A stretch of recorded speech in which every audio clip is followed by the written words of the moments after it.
বন্ধুরা, আজকে আমি মম কিচেন থেকে জয়মন্ডল বলছি। আজকে আপনাদেরকে আমি কমলা লেবুর চোচা, ফেলে দেওয়া চোচা দিয়ে গ্লিসারিন কমলা লেবুর সাবান বানিয়ে দেখাবো।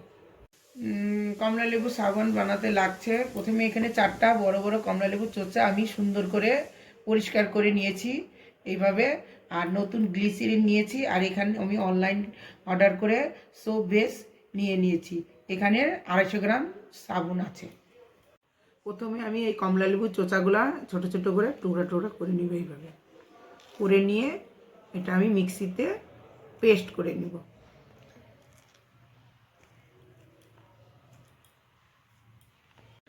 চারটা বড় বড় কমলা লেবু চোচা দিয়ে এক বাটি পেস্ট হয়েছে। এদিকে আমি গরম জল বসিয়ে দিয়েছিলাম, গরম জলগুলো এখন ফুটছে। আমি এর উপরে একটা স্টিলের বাটি দিয়ে দিব জলের ভিতরে, আর এই স্টিলের বাটির ভিতরে এখন আমি এই সাবানের টুকরাগুলো দিয়ে দেব।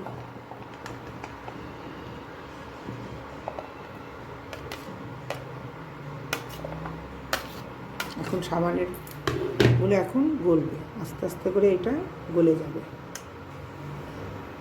মোমের মতন গলে যাচ্ছে।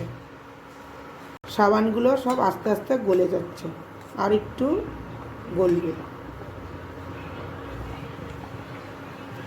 সাবানগুলো গলে গেছে, এখন এর মধ্যে আমি কমলা লেবুর চোচা পেস্টগুলো দিয়ে দেবো, দিয়ে ভালো করে গোলাই দেবো, মিশাবো।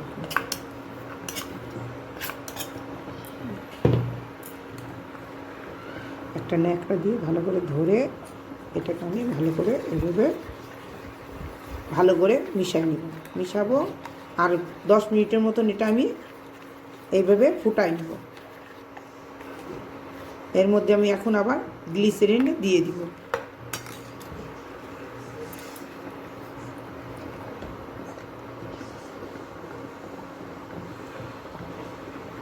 এক মুটকা, 2 মুটকা, 3 মুটকা দিয়ে দিলাম। এখন এটাকে আমি সুন্দর করে ফুটাই নেব। হয়ে গেছে আমার এটা সাবানের সাথে কমলা লেবুর চোচা আর গ্লিসারিন জাল দেওয়া হয়ে গেছে। এখন এটা আমি বন্ধ করে দেব। আমি এই সাবান বানানোর পেস্টটাকে আমি এখন ছেঁকে নেব এই চালনিটা দিয়ে।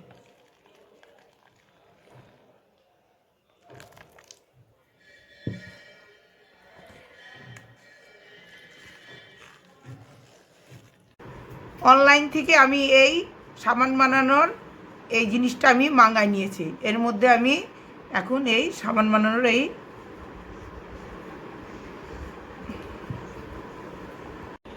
আমি অনলাইন থেকে এই সাবান বানানোর কেসটা মাঙিয়ে নিয়েছি।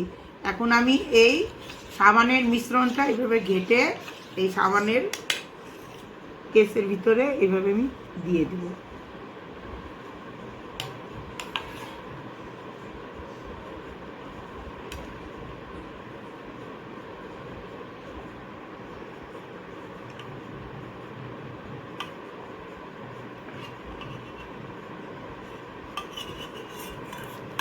এখন এটা ঠান্ডা হবে, ঠান্ডার পর আমি 1 ঘন্টার জন্য ফ্রিজে রেখে দিব। হয়ে গেছে হোমমেড কমলা লেবুর সাবান। দেখুন কি সুন্দর হয়েছে সাবান।